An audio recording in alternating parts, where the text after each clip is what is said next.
¿Cómo están todos? Bienvenidos una vez más a NT593. Hoy vamos a hablar bien específico.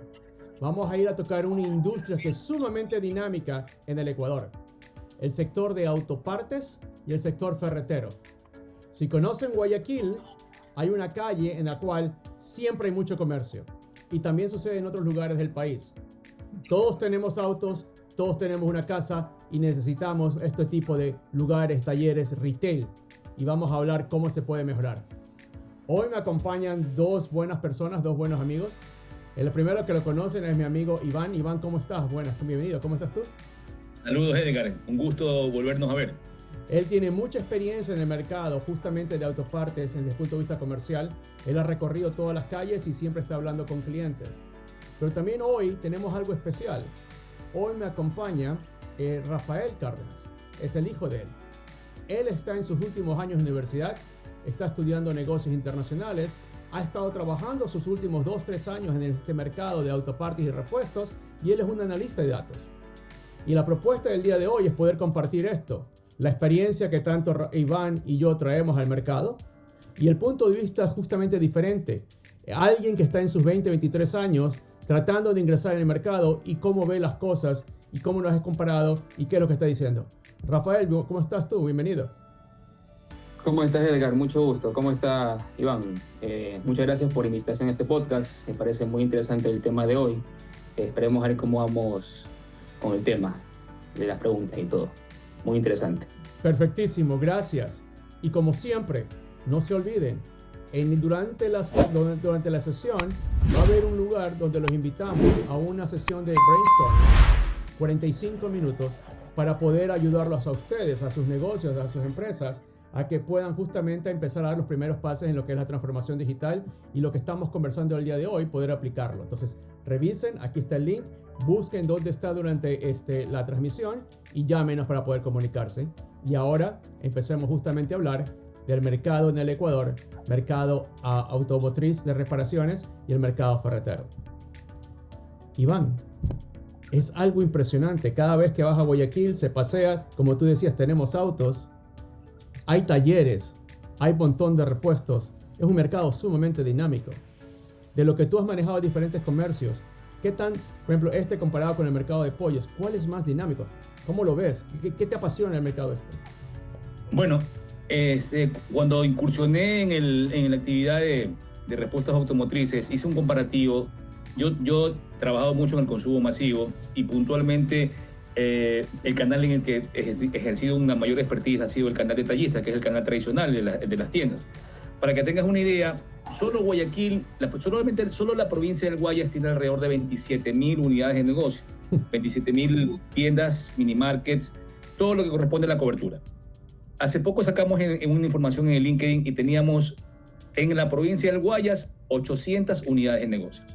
Entonces es impresionante la cantidad la diferencia, ¿no? Sin embargo, hay que recordar algo. Hay una similitud dentro del know-how que maneja el vendedor del canal tradicional en las tiendas con el vendedor que maneja el canal tradicional de las autopartes. Hay diferencias en ciertas metodologías, los indicadores son muy similares, pero básicamente radica la diferencia en las frecuencias de visita y los tiempos de espera que tienen en tanto el de tradicional de tiendas como el de tradicional automotriz. Pero creo que existen buenas oportunidades de mejora y ese modelo detallista que es muy exquisito en las tiendas se ha venido a reflejar en ciertos detalles, en ciertas partes del proceso de ventas en el automotriz. Tú, Rafael, has estado haciendo bastante análisis de datos. Lo has visto justamente trabajando para una de estas compañías de autopartes. Tú obviamente, ella es un chico digital, has manejado con computadores y has estado haciendo el tema de redes sociales y un poco del e-commerce. De lo que has visto y trabajado y has trabajado con nosotros durante los últimos 30 días también, de lo que sabías y de lo que ves ahora, cuéntanos, ¿qué pensabas que era y qué piensas ahora que hay que hacer? Empecemos justamente a ir más hacia adentro. Bueno, en la parte del e-commerce, como yo lo veía antes, era en tema de una página web con todos los productos, imágenes, descripciones, métodos de pago. ¿Ya? Eso es lo que era en parte mía como era el e-commerce, cómo se manejaba. ¿Ya? Ahora lo veo de una manera un poco más distinta, y más que todo en el tema de autopartes es un poco más complejo, ¿no? Ya que en el sector automotriz, lo que son almacenes, talleres, les gusta más el método tradicional. Entonces tratan de hacer el cambio, pero es un poco más complicado convencer a los clientes, en este caso los almacenes, que son los que compran. Perfecto, efectivamente. Entonces, estamos, creo, en la disyuntiva de qué tan tradicional podemos ser, qué tan digital es real, sobre todo para un mercado del ecuatoriano, y lo más probable es que sea, como siempre decimos, algo en la mitad. ¿Qué va a ser? Es lo que queremos conversar el día de hoy, y otra vez también le pedimos a todos que participen y nos digan cómo ven ustedes qué está sucediendo. No se olviden escribir en los comentarios. Hoy queremos hacer también algo diferente, entonces hoy voy a dejar que tanto Iván y Rafael hagan preguntas, y yo les voy a decir cómo sucede un mercado de autopartes acá en los Estados Unidos, porque acá obviamente tenemos algunas experiencias. Entonces, ¿te parece bien, Iván, si dejamos que Rafael empiece con las preguntas, que nos haga a ti y a mí, comenzamos a darle contexto? ¿Te parece? Perfecto. Entonces, señor analista de datos, empiece. Ok, perfecto. Ya bueno, tengo una pregunta que sí tenía la duda, cómo es en Estados Unidos o cómo se maneja el tema del e-commerce. ¿Qué tan eficiente es el e-commerce, este tipo de actividades comerciales, y cómo se puede mejorar en este sector en Ecuador, ¿no? Que es un poco más diferente a lo que es el tradicional, a lo que es ahora, que es el tema de e-commerce en este sentido? Déjame darte dos ejemplos. El primero todos los conocemos, Amazon. Amazon hoy por hoy es capaz de entregarte un producto el mismo día. Si lo ordenas en la mañana tipo 8, las posibilidades que te lo entregan a las 5 o 6 de la tarde es un 80-90%. Nuevamente, Amazon no tiene tiendas, sabe cómo mover productos rápidamente por todo el país. Ese es un caso extremo. ¿Cómo Amazon lo hace? Porque la diferencia entre Ecuador y Estados Unidos es que acá tenemos digitalizado absolutamente todo. Primero, por naturaleza tenemos lo que se llaman códigos postales, que para asimilar al Ecuador básicamente son como si fueran barrios. Y esos barrios sabes exactamente dónde están. Los segundos son las posiciones IP, los GPS. Amazon hace un tracking de qué GPS. Entonces él sabe a cada momento quién está buscando un producto, en qué lugar, y eso lo compara con las direcciones IP. Entonces para ellos es sumamente sencillo poder saber quién, cómo, cuándo, dónde, cómo y por qué está conectado y buscando qué tipos de productos, y tiene computadoras para poder justamente hacer usando inteligencia artificial y saber qué entregarte. Ese es Amazon. Es un caso extremo. Va a ser algo difícil y complejo que alguien en Ecuador siga esos pasos. Entonces vámonos al otro lado. El otro lado son tiendas normales, tiendas híbridas. Hemos hablado muchas veces de Walmart, que es el competidor natural. Walmart es una mezcla de híbrido y digital. Y lo que ellos hacen es, tratan de estar en barrios, y cada barrio los cubre un sector de millas. Muy similar a lo que sucede en Guayaquil, o en Ecuador en realidad. Lo que hace mi comisariato, lo que hace Supermaxi, lo que luego tienen plazas, eso lo hacen ellos también. Entonces es un híbrido. Pero específicamente al tema de lo que es justamente autopartes y ferretería, también hay anclas especiales. En Ecuador tenemos Ferrisariato, tenemos a Kiwi, acá también hay grandes marcas, sumamente grandes, y como lo hemos estado haciendo últimamente, en los reportes semanales vamos a comenzar a comparar datos de lo que sucede en Estados Unidos, lo que sucede en Ecuador, para poder verlo. Entonces unamos las dos piezas. Acá hay cosas que se vienen trabajando desde el modelo híbrido al modelo digital, por códigos postales, por direcciones IP o por GPS, y esa es la propuesta, lo que nosotros hemos empezado ya a hacer, y hemos estado hablando con diferentes potenciales clientes en el Ecuador para hacer esa suerte de digitalización y poder mejorar el e-commerce como tal allá en el país. Te hago una consulta, Edgar. ¿Por qué el negocio de e-commerce aquí? Entiendo de que es una transición de un lado de un modo tradicional de compra a una plataforma digital. ¿Por qué ya lleva casi 2 años implementándose en el país, justamente en el sector automotriz y ferretero? Pero sin embargo, las empresas recurren inclusive a dar incentivos para que se pueda mover esta forma de generar, de generar la compra ya con algún tiempo. Estamos hablando de que no es algo relativamente nuevo, pero tampoco no es que es tan nuevo. De lo poco que he podido ver, yo obviamente estoy también tratando de empaparme lo más rápido que puedo, porque estamos tratando de cambiar las cosas del país, tiene que ver un poco con cultura y con conocimientos en el sentido transversales. Tienes a los ingenieros hablando de tecnología como en las páginas web, como lo mencionaba Iván. Tienes a los de marketing que tratan justamente de crear sus mensajes de contenido, su propuesta de valor ahora con medios digitales, pero ni el uno y el otro entienden lo que hace la otra contraparte. Entonces, por ejemplo, lo que he notado mucho en el marketing digital es el ejemplo que siempre les pongo. Ponen su mensaje que crean digitalmente, lo ponen equivalente a una botella y lo lanzan al internet a ver a dónde va y dónde cae. O sea, no hay ninguna diferencia entre el mensaje en la botella y un brochure, un flyer físico que está simplemente dando vueltas, y es algo que queremos justamente ayudar a cambiar y destruir. Porque acá, en cambio, es muy dirigido a tal GPS, a tal dirección de código postal. Incluso acá el servicio de correo interno, tú le puedes pagar y solo te entrega publicidad en un sector determinado. Son las cosas que tenemos acá y que ahora vamos a comenzar a implementar allá. Lo otro es, tienes a la gente de tecnología que por ejemplo, lo que piensan es, yo necesito hacer mi vida más sencilla, te pongo una pantalla, te pongo un computador, te pongo un internet, y toda la complejidad de la operación del negocio, yo espero que tú lo hagas por mí, a los clientes que están usándolo allá. Es verdad, funciona. Es muy rápido, es muy sencillo, pero obviamente el nivel cultural de las personas que van a usar esas computadoras se convierte en un desafío. Es como que si quisiéramos que nuestros padres, los tuyos y míos, Iván, quisieran que de la noche a la mañana hablen inglés y justamente pueden usar inteligencia artificial y que sepan cómo hacer un podcast como tal. Creo que le estamos pidiendo más de lo que se fuere. Creo que sería el propósito de lo que hay que comenzar a hacer con el e-commerce en Ecuador, es hacerlo mucho más sencillo. Creo que lo hemos sobrecomplicado. Hay que darle 2 pasos atrás para que se pueda hacer. Y déjame darte un último ejemplo. Y esto vamos a reír los tres. ¿Se han dado cuenta que un bebé, literalmente un niño de 2, 3, 4 años, le das el control remoto y lo sabe usar? Nunca le enseñaste. En inglés hay una frase que se llama "What you see is what you get". El control remoto está diseñado de tal forma que es intuitivo cómo haces los botones y qué botones aplastas para que un bebé de 3, 4 años lo use. Eso es lo que tenemos que hacer en el e-commerce. Ahorita, por ejemplo, acabo de llegar de comer con mi hijo que está justamente en la escuela y nos fuimos a un McDonald's, y acá está muy de moda el autoservicio.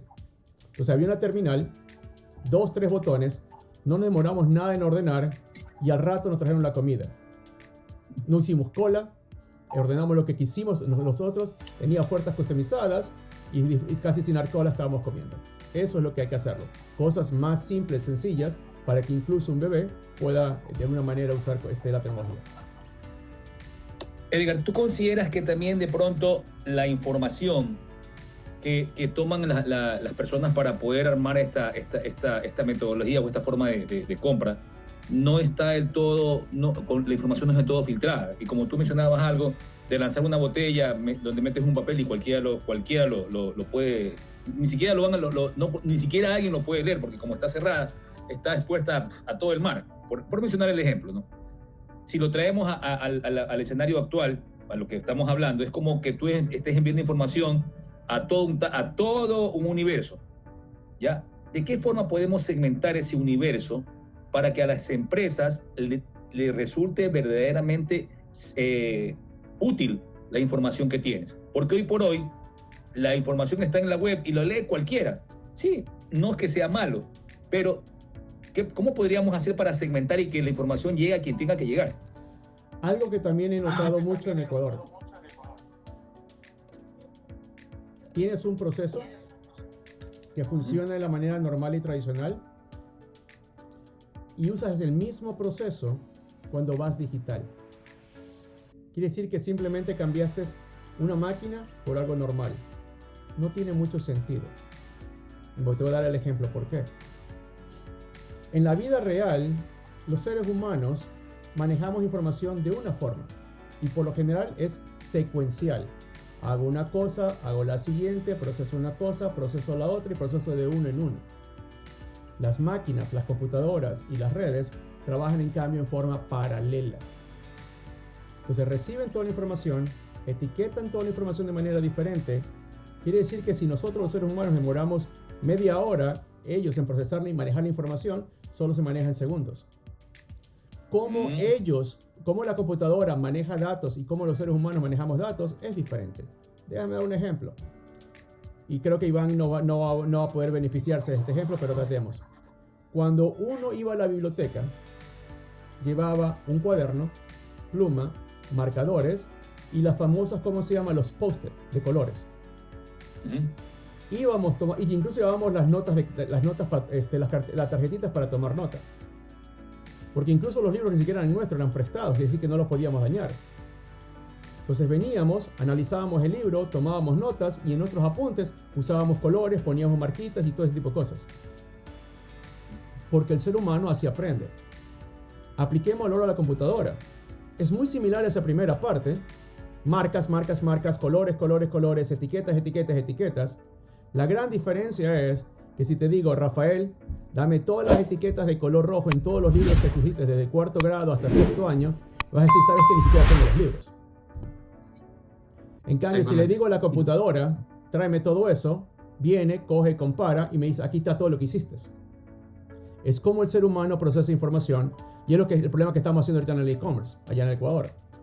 Como nosotros trabajábamos en papel y pluma, es exactamente lo mismo que estamos trabajando en el e-commerce. El mismo proceso, la misma secuencia de datos, la misma forma de clasificarlo sin tomar ventaja de lo que las máquinas te están dando.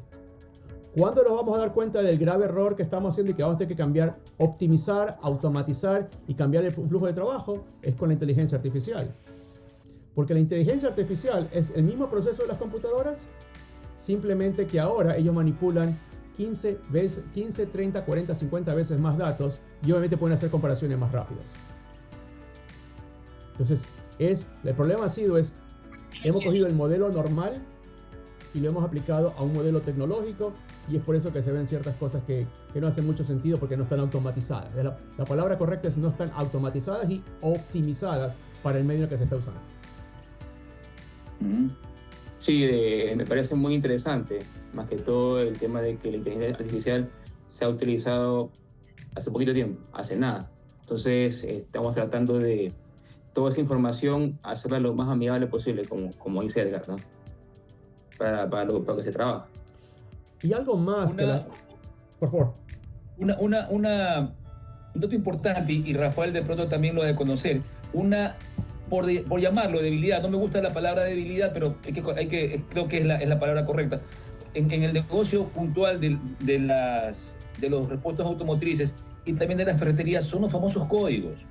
O sea, tienes tantos códigos, tantos SKUs, que se marea el vendedor y el que compra igual. O sea, el dueño del local y el vendedor negocian códigos, ¿ya? Y los códigos, como Rafael de pronto también lo debe conocer, son códigos en diferentes marcas y es un champús. Entonces, sí, ese es un perfil que debe tener el vendedor, de conocer estos códigos y saber cómo comercializarlos y cómo llevarlos. Más aún cuando sabemos que ciertos códigos calzan en otros códigos para otros repuestos, para emulan o son equivalentes en otras marcas. Entonces, eso de ahí, a la larga, no lo conoce el comprador y peor el cliente final. Entonces, eso produce ciertas limitaciones, inclusive yo no soy experto en e-commerce, pero de pronto en el e-commerce esas cosas puntuales son las que se ven afectadas en el momento que no haces amigable la transacción. Bueno, expliquémosle un poco a la audiencia qué estamos hablando para que puedan tener un poco de contexto. Si estamos hablando de autopartes, todo es importado. Quiere decir que tienes 15, 20, 30 diferentes proveedores y tienes un sinnúmero de importadores en el Ecuador que traen todas estas partes. Entonces quiere decir que de afuera ya viene con un conjunto, un libro de lo que se llama, lo que él decía justamente, los códigos por producto. Llegan al país, cada importador coge cada código y le vuelve a recodificar para poder ingresarlo a su sistema. Entonces quiere decir que ya por cada código ya hay siquiera 2. Y si vas justamente al tendero de la esquina, a la tienda, al distribuidor, ya tienes un tercer código. Y luego tienes al taller que justamente piensa de una manera diferente. Sin embargo, sigue siendo el mismo código. ¿Te acuerdas que te decía que no estaba optimizado? Efectivamente, antes yo querer saber y controlar lo que el proveedor de afuera me daba de códigos era bastante complejo porque no había comunicación. Él creaba el libro hasta que el libro me llegaba a mí y cuántas veces actualizaba el libro, era más fácil yo mismo crear mi propio libro de códigos y yo controlarlo. Hoy la tecnología no hace falta aquello. Y te voy a dar otro ejemplo. Por ejemplo, y va a sonar medianamente interesante. Lenguajes.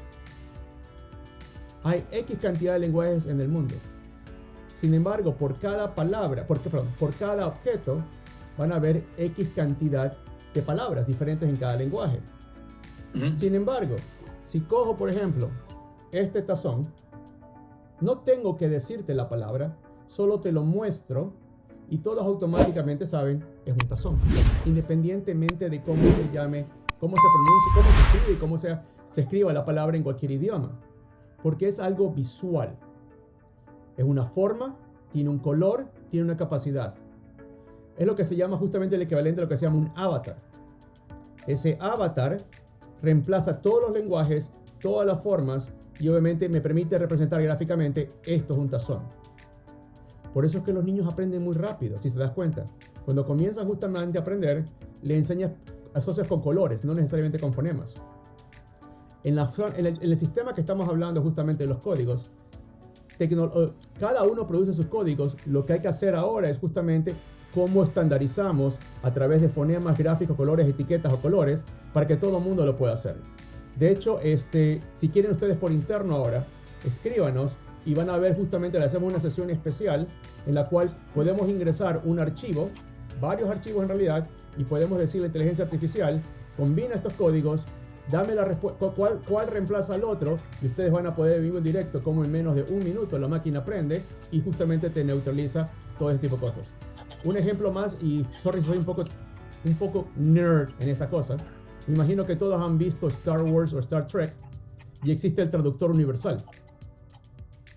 No importa qué planeta eres, no importa dónde vengas, todo mundo siempre habla el mismo idioma porque tiene el traductor universal. Eso es exactamente lo que estamos hablando. Cómo usar tecnología con este tipo de códigos para que todo el mundo se pueda entender, y es basado justamente en eso, en colores, etiquetas y en forma como la computadora maneja los datos. Ya que has tocado lo de las películas, llegará algún momento en que no solamente en el giro de negocios de las ferreterías y los repuestos automotrices tengamos un Jarvis, como en la película Iron Man 1, que le preguntaba a Jarvis y automáticamente le respondía. O sea, podemos llegar al momento en que podemos comprar solamente mencionando lo que queremos. Por mencionarte, quiero una rótula de la Mazda 3 del año 2004. Y inmediatamente de todas las alternativas que existen en todo Guayaquil.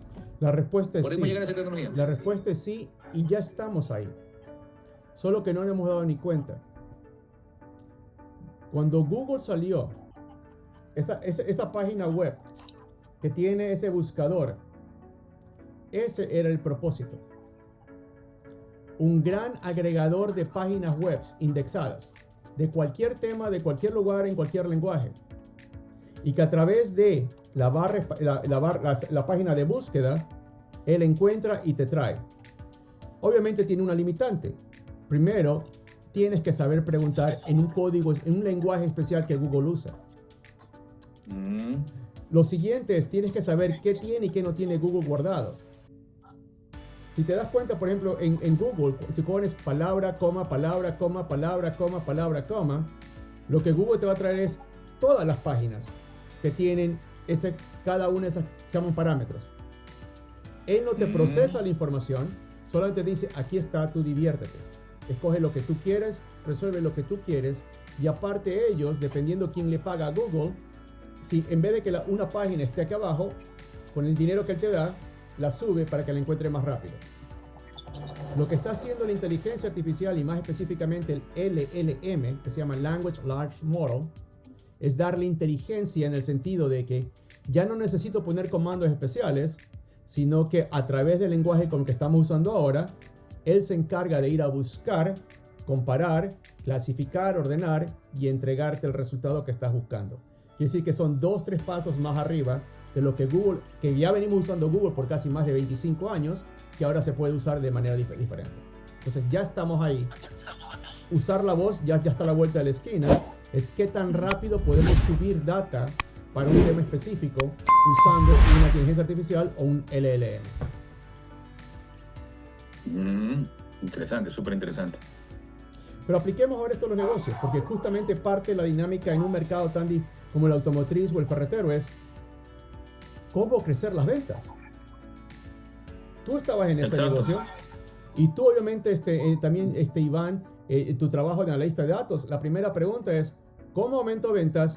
¿Cómo mejoro mis costes? Y al final, ¿cómo tengo más márgenes? Hablemos, discutamos. Díganme ustedes lo que ustedes ven desde el campo en el mercado ecuatoriano. Yo tengo una pregunta. Muchas importadoras tienen el problema del transporte. Muchas pueden pedir, pero el transporte a veces se demora. ¿Alguna solución para eso ahí, si es que se llega a pedir en e-commerce o digitalmente?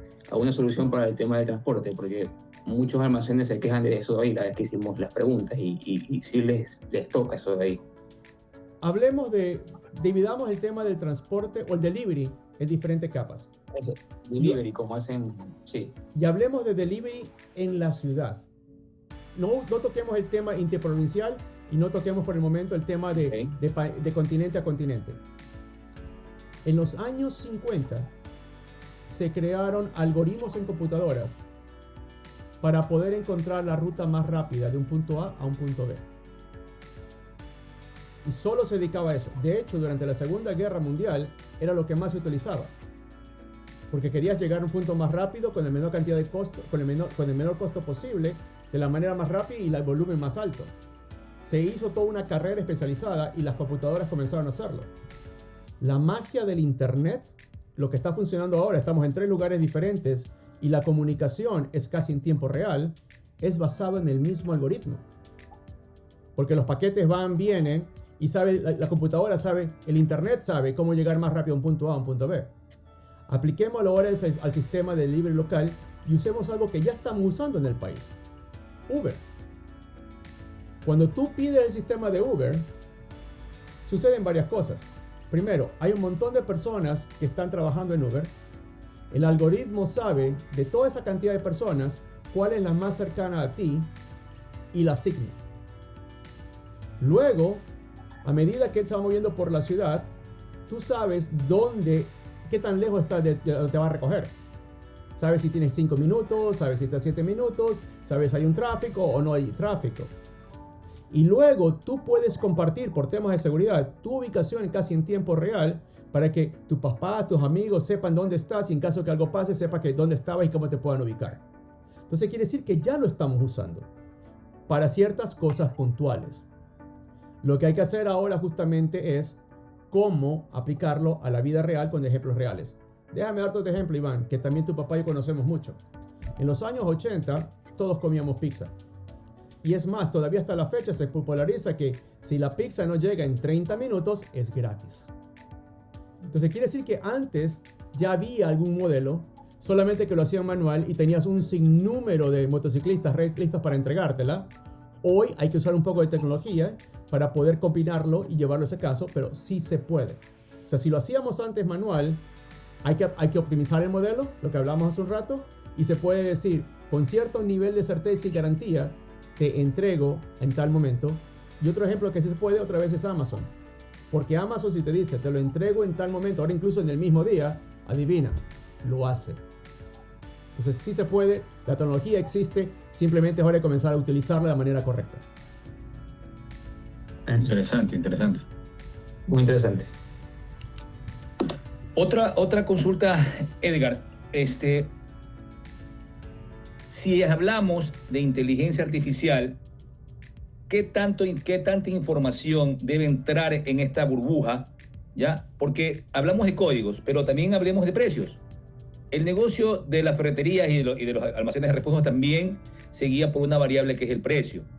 ¿De qué forma la información, los datos que se transforman en información, pueden hacer que esta IA optimice o dé parámetros para que se tomen mejores decisiones en función a los precios. Porque los precios están ahí en el mercado y la gente los conoce. ¿Cómo se transforman esos precios en datos para que se conviertan en información? Y esa información los importadores de repuestos puedan tomar mejores decisiones. En otras palabras, un mapeo de precios de manera general. En esto de aquí voy a ser muy sesgado y voy a tomar ventaja de que puedo estar en 2 países dependiendo de mi necesidad laboral. Cada vez que yo quiero comprar algo, efectivamente yo voy primero a una página web. Pongo el producto X y la página web, la típica Google que hablamos, va a decir, para este producto específico, tienes 5 proveedores diferentes con sus precios diferentes. He visto casos en los cuales el mismo producto, haz de cuenta que me cuesta 10 en un lado, me cuesta 8 en el siguiente y puede costarme 15 en el otro. El mismo producto. Pero yo tengo acceso a la información y yo puedo ver justamente cuál es el que más me conviene. Porque en algunos casos el de 15 me lo entrega en 2 horas. Pero el de 8 me dice te lo entrego en una semana. Entonces ya depende de algunas cosas. Y eso justamente volviendo al tema de autopartes, donde efectivamente lo que dices, el precio es sumamente sensible.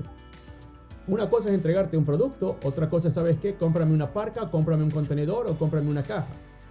Son temas comerciales que uno tiene que comenzar a hacer. Y eso va a determinar el costo unitario y el valor de agregar el delivery y el e-commerce, lo que estamos hablando, para que las transacciones sean muy, más eficaces. Entonces, la tecnología, ni siquiera tienes que hacer. Y ponte a pensar, por ejemplo, cuando tienes estas tiendas de justamente los que están en la calle Ayacucho, ellos no le compran a un solo proveedor, tienen varios. Quiere decir que ellos ya saben cuál es el precio de mercado real. Y eso es lo que estoy diciendo. No es el proveedor el que importa, el que sabe el precio. El que lo sabe realmente es el que compra.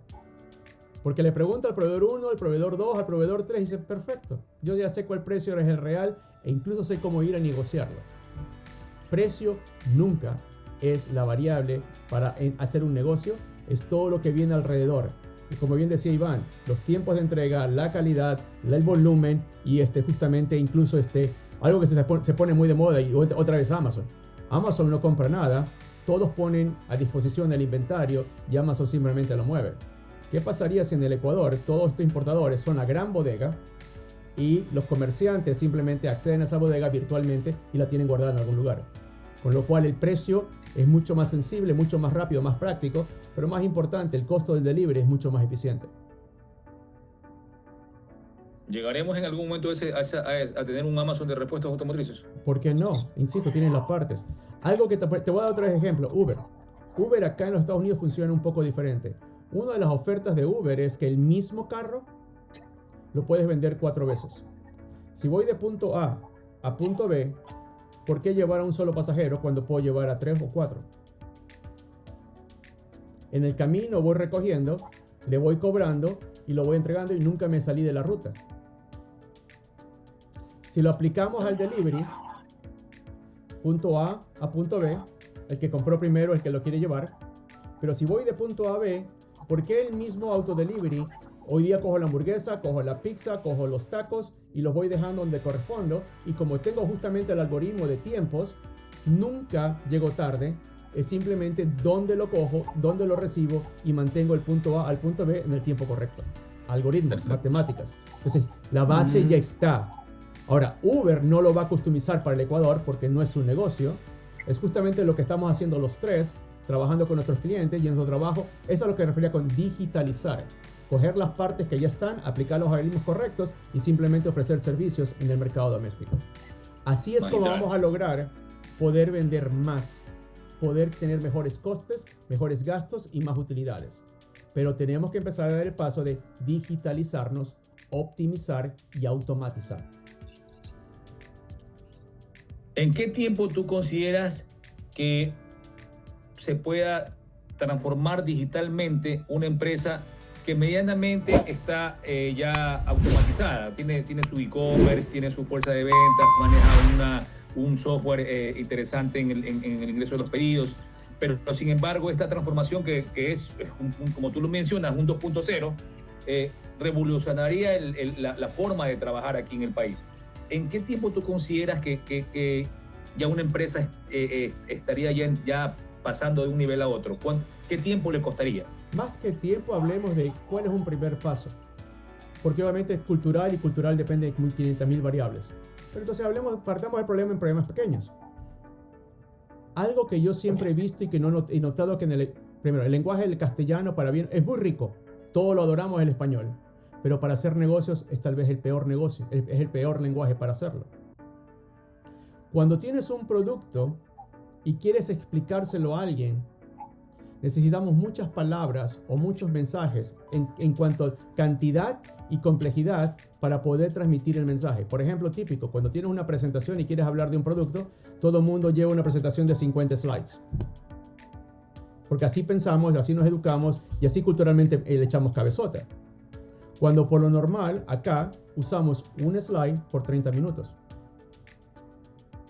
Acá por lo general vamos a un elevador y en 30 segundos podemos decir qué, quién, cómo, cuándo, dónde, cómo, cuál es mi propuesta de valor, dónde me puedes encontrar y cómo comunicarte conmigo. Déjame darte otro ejemplo del problema digital que ahora tenemos incluso en Ecuador. Tenemos no un teléfono, tenemos 2 teléfonos. Tengo tantos WhatsApps. Tengo Instagram, Facebook, TikTok, YouTube, LinkedIn. Si quiero presentarme con alguien o hago una tarjeta de negocios así de grandota y la tengo que repartir, y si quieren este ejemplo, cuando quieran decirle a alguien su correo electrónico a alguien, es todo un show que se demora 2 minutos. O usamos lo mismo.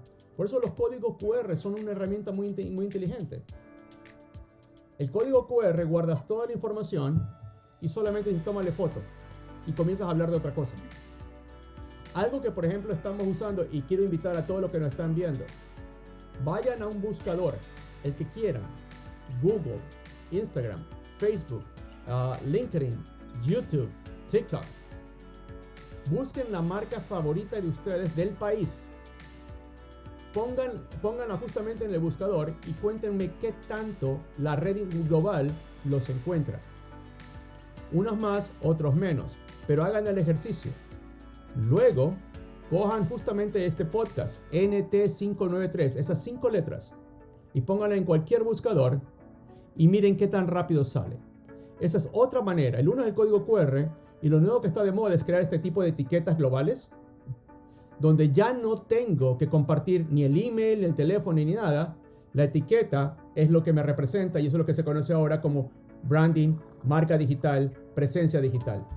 Si no lo estás haciendo, llámanos, escríbenos y justamente te contamos cómo hacerlo, pero eso es lo que viene ahora y eso resuelve muchos de los problemas que tú estabas mencionando, Rafael. Perdón, Iván. Análisis de datos, Iván. Rafael. Perdón, Rafael. Análisis de datos. Una consulta. Dale. En lo que yo hacía análisis de datos, muchos hablan del tema de KPI, ¿no? De sistema de gestión, ¿ya? ¿Cómo se manejaría en el tema digital, ¿no? Si es que hablamos de una empresa que ya maneja todo este tipo de e-commerce, de digitalización, ¿cómo lo llega a medir? Para ser exacto. Hay varias formas y empecemos, vamos de 2 lados. Primero es el volumen de datos que tienes. Si una empresa no es digitalizada, tiene pocos datos disponibles o se le es muy complicado tener datos. Si una empresa es súper, hiper digitalizada, en cambio tiene tantos datos que necesitas computadoras para poder manejarla. Usemos otra vez a Amazon como ejemplo. Amazon maneja en el día 1000 petabitios al día. 1000. Al 1000 tienes que multiplicarlo por 1000 y tienes terabitios. Al terabitio lo vuelves a multiplicar por 1000 y tienes gigabitios. Y eso es lo que más o menos nosotros entendemos, porque tenemos celulares. Y eso es lo que Amazon genera día a día y por eso que sabe todo de todo. Una empresa en el Ecuador no está en ese sentido. De los números que rápidamente he podido ver, en el Ecuador una empresa generará 5, 10 gigabitios al mes. Son pocos. Y por eso es que el resto de datos tiene que cogerlos manualmente y ver cómo lo hacen. Pero no las culpo a las empresas, no es el negocio de ellos, eso es lo que nosotros digitalizando hacemos. Entonces, eso es para capturar data y poder hacerlo. Vámonos al otro lado, los usuarios, el KPI. El KPI es un indicador, pero más que el indicador es una medida de riesgo. Me explico. A mí me gusta manejar y a velocidad. Me imagino tú y Rafael, que también te gusta manejar y manejarás a la tuya. Y tu papá a la diferente. Estoy seguro que si los tres cogemos un auto y manejar en condición normal, los tres vamos a tener forma diferente de manejar y el indicador es la velocidad. A mí me gusta tomar mucho riesgo cuando manejo porque estoy acostumbrado a estar en Estados Unidos y sé correr autos de carrera. Yo obviamente tendría ventaja y lo podríamos hacer. Y aquí me gustaría tener un reto a todos mis amigos de Ecuador. Si estás en Guayaquil, vayan al Teatro Centro de Arte y alrededor hay una pista de go-karts. Vayan, corran los go-karts, pero con la condición de que usen KPIs. ¿Cuántas vueltas? ¿Cuánto tiempo? ¿En qué lugar quedo? Y van a darse cuenta que cada persona tiene una medida de con qué velocidad se siente conforme, qué es lo que puede y lo que no puede. Cuando tú manejas un negocio y estás justamente con KPIs es exactamente lo mismo. Están los conservadores y lo que les toma riesgo. Tu KPI nunca va a ser similar al mío. Porque a lo mejor yo estoy más dispuesto a tomar más riesgo por mis años, por mi experiencia, o porque, por ejemplo, en mi caso, sé manejar mucho más datos y mucho más tecnología de lo que tu papi o tú pudieran usar. Entonces, KPI es importante, pero necesita contexto y necesita ajustarse por cada persona. Un KPI, y también lo otro es KPI lo estamos haciendo más complejo de lo que fuere. En la vida, hasta Amazon lo usa así, como un semáforo. Verde, amarillo, rojo.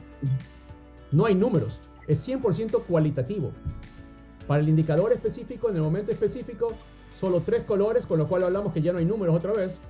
Y ya la gente de Amazon sabe, esto está bien, tengo que parar, o sabes que estoy haciendo, sigo adelante en toda la carrera. Entonces, colores, cualitativo, cuantitativo, cantidad de datos, eso es lo que sucede con los KPIs. Ahora, lo que sí es cierto es, si no mides lo que estás haciendo, si no sabes dónde empiezas, no sabes dónde quieres terminar, no te entrenas para pasar de punto A a punto B con tus KPIs y te pones una disciplina de qué hago hoy día, qué hago mañana y cómo ir mejorando, entonces no, el KPI tampoco te sirve de nada. Exacto. Debería formarse a través de un proceso. Disciplina más que proceso. Un proceso. Disciplina y proceso. Disciplina operativa y proceso, sí, correcto. Exacto. Así es. Porque lo que estábamos hablando y cómo empezamos y hemos estado trabajando toda esta semana es, estamos próximos al 2025. Y los últimos 2-3 años han sido bastante desafiantes, no solo para Ecuador, sino también para el mundo.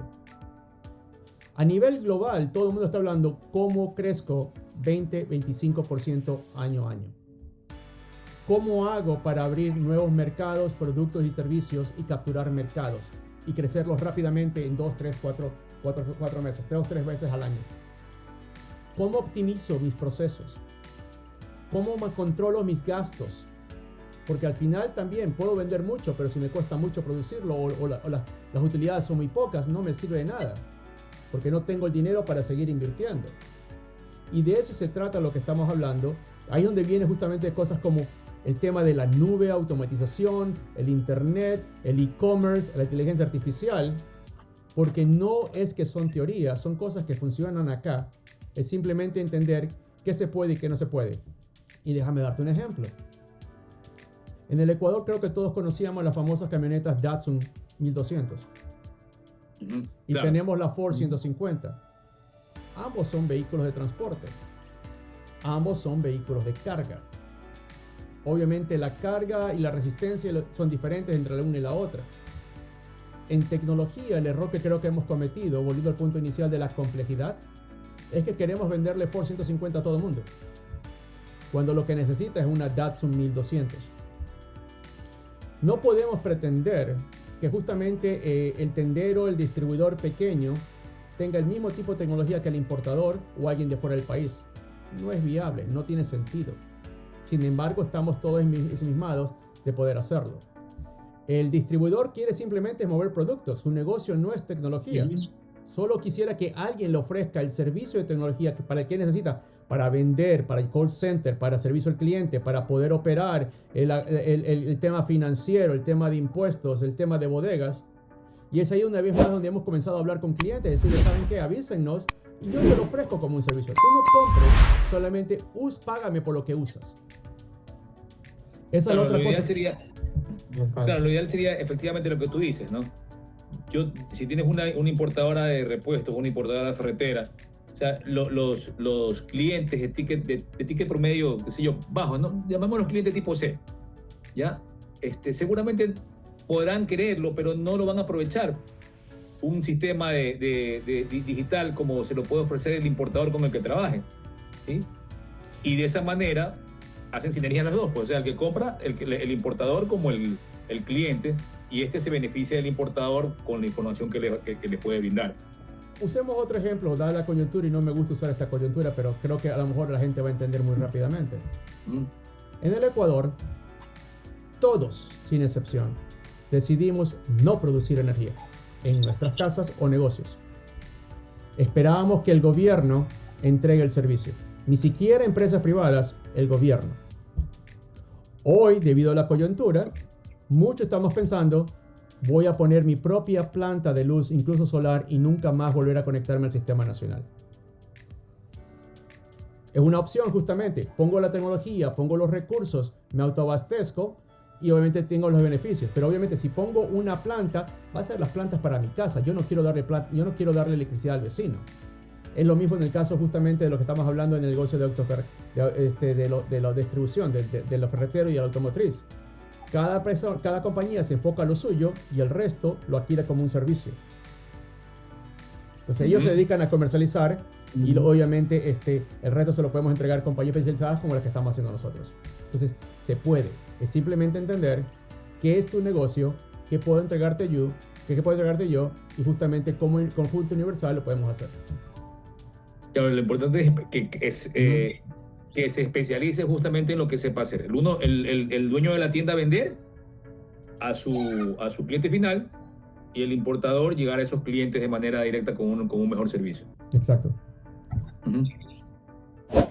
Entonces ya depende de cada empresa qué es lo que necesita para poder operar y enfocarse en cómo crecer sus ventas, manejar sus costes, reducir sus gastos y acelerar los ciclos. Es la única, y obviamente en el proceso tienes que optimizar y automatizar.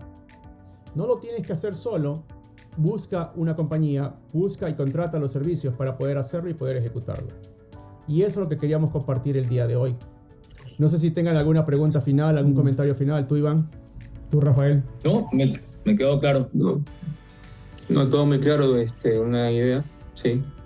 Entonces, gracias a todos por haberse conectado esta semana a NT 593. Hemos hablado del sector ferretero y automotriz, que es uno de los mercados más dinámicos en el Ecuador. Lo mismo que hemos hablado se aplica para muchas industrias tipo retail. Entonces, vamos a ir generando conversaciones, vamos a ir haciendo más podcasts, pero lo más importante, síganos en LinkedIn y síganos obviamente en el YouTube, donde vamos a estar publicando qué es lo que vamos haciendo.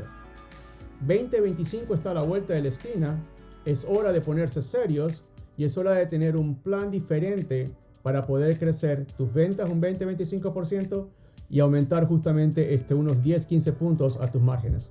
Soy Edgar Moyano, me acompaña Rafael, Iván, y ha sido un gustazo que todos hayamos estado acá. Les mandamos un fuerte abrazo. Ok, gracias. Nos vemos. Muchas gracias.